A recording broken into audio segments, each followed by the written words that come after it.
My name is Linda Elliott. I'm the teacher librarian at Pleasant Valley High School in Chico, California. And today our presentation, oh, I misplaced mine. These little beer coasters, I guess they look like, are going to give you access to the website that we have created with some shared materials for our Entrepreneurs Grant. And this is Rita Rickmers, and I'm an art teacher at Pleasant Valley High School. And I teach a program called Art Studio at PV. And our project took place during class time and also on the weekends. So it was built into the curriculum of the class that I teach. In the class, I have two sections of Art Studio, and they are students grades 10 through 12 that like art, and art is kind of their thing. Yes. So our IFT grant was written called Entrepreneurs, and basically we are combining art with entrepreneurship. And so we had several concepts that we were hoping to achieve, that students would form teams with their classmates to create a sellable, scalable, workable business plan and create that item, that they would get a figurative peek into the world of entrepreneurship, and that they would present these ideas to an EntreBoard, a group of community members who would then give them feedback on the business portion of it. They would then make and sell those selected products at a variety of venues, and they would focus on creativity, teamwork, problem solving, marketing, and those community connections, and thus become those responsible, reliable individuals that could use their strengths as a bridge towards looking towards their future and possible careers. I did want to mention that as you look through your California Educator magazine that you got this morning and probably have in the mail at home, page 31 features Rita. So I think that's really cool and awesome for us. It was really fun. Oh, sorry. So the process. Yes, so just to mention too what our hopes were is that the idea was that the students would create something that they would sell for a profit. And that was a major motivational fact, is that whatever profit they made, they got to keep.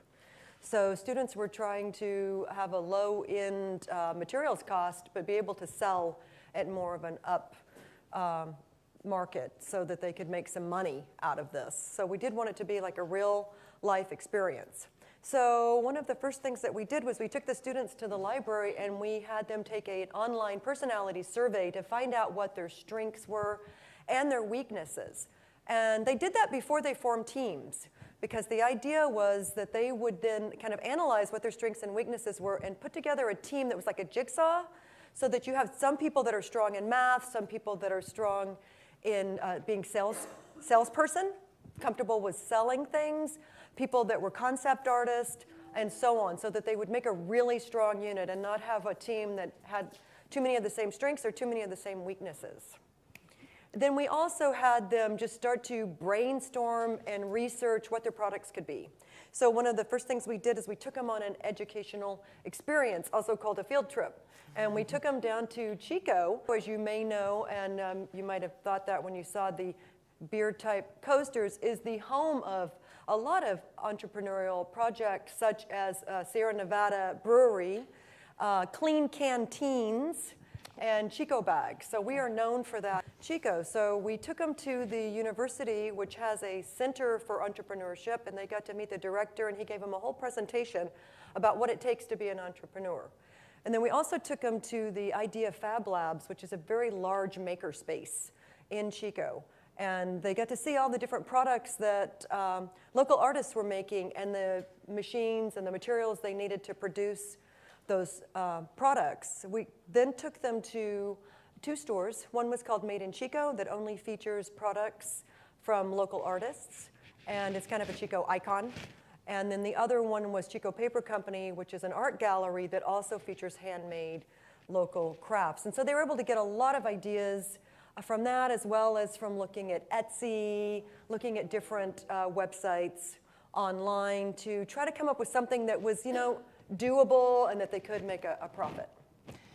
So not only do they make a profit, but we needed to teach them a little bit about entrepreneurship. And we did that by cobbling together a whole lot of different business plans that we found online with different components to try and make sure it was high school friendly and not too intimidating, To be quite honest, we brought them into the library and we worked through this, and we were fearing this would be a total bomb. Our kids are artists. They want to create with their hands. They are not interested in doing line work hardly at all, much less a business plan.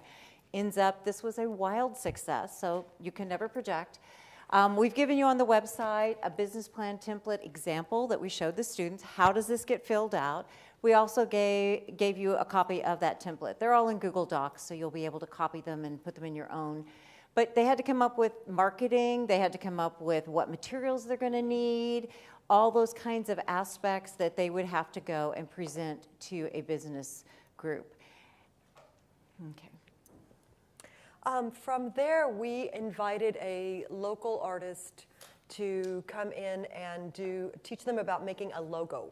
So they had to name their product, and it had to be something unique, because it couldn't be a copy or a name that was already out there on the market. They had to look and make sure that their idea was a unique idea.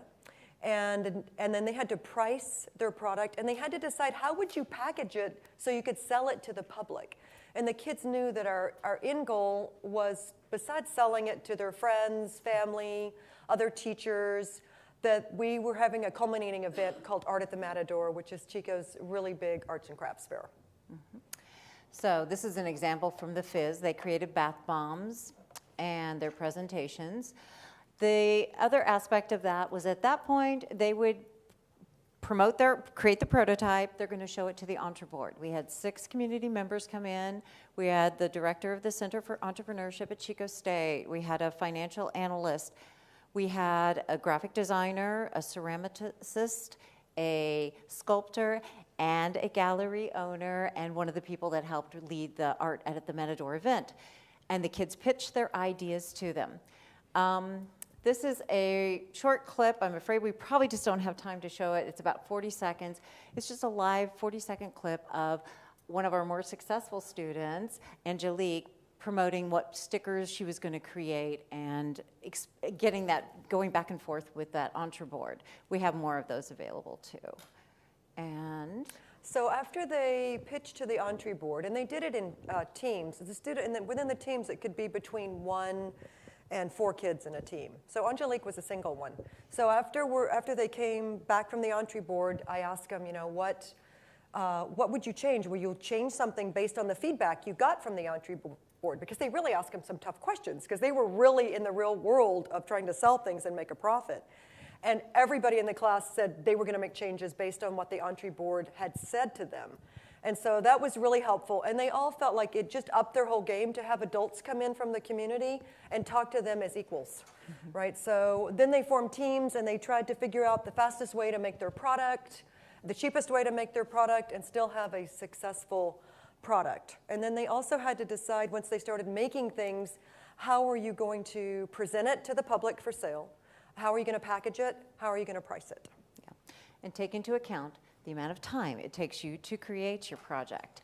And again, those are all little pieces there. So they sold their product to a number of different venues. Many just sold them on campus to their friends and things like that. They sold them to relatives.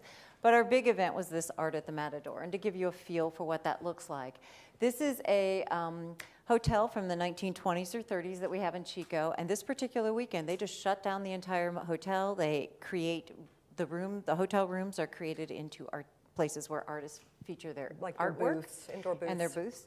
And basically, the students get to put their pieces out. Because of the grant, we were able to not only we were gifted, got a scholarship room because our students were involved with some of the community members who put on the event. And also they did a radio broadcast for this event. Then we were gifted a room, and we ended up renting a tent. And so they had 2 venues. They were able to put their artwork on display. They had to man the booths. They had to try and sell it, which was a hard thing for many of them. And they had to learn how to promote your own products and your own pieces and how to display them attractively. Many of them reduced the prices of their items once they were there, realizing they weren't selling at a rate they needed them to sell at. And they also had to learn how to interact with the public, because they had to greet the people that came into the booth. They had to be able to talk about their their products, the ingredients. Some of them would say, well, what is this bath bomb made out of? What is this soap made out of? So they had to be able to knowledgeably talk about those things. One thing I did forget to mention was our students had to procure their own materials. In order to do that, they took out loans through us, and we had a form that they would borrow money, just like any entrepreneur would go to a bank. They would borrow the money, then we would front the money, and then they would go out and purchase those items, be it online or at a local store. So they had that business aspect of the whole process as well. We had really great evaluations from those students. Many of them really enjoyed the project. Some did not. We tried to not filter too many of their responses, but if you're interested, there's a tab at the top called Evaluation Conclusions that'll kind of tell you how the students evaluated the project, what they thought of it, whether they would want you to do it again next year or not, and how we would change things. I know we're really running shy on time. Okay. So future-oriented. So what we're doing right now is we are working on a fashion show.